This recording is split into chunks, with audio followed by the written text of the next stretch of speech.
استان گلستان، سرسبزترین استان کشور با بهترین آب و هوا با روزهای گردشگری.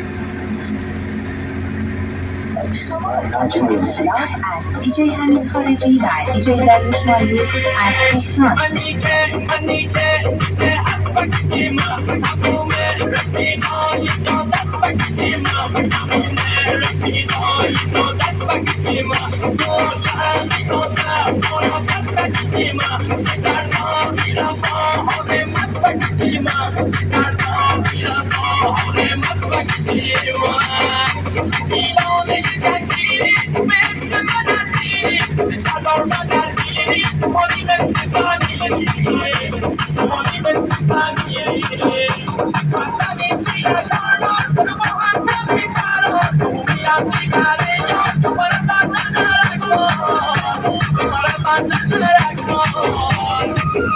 حمید خارجی.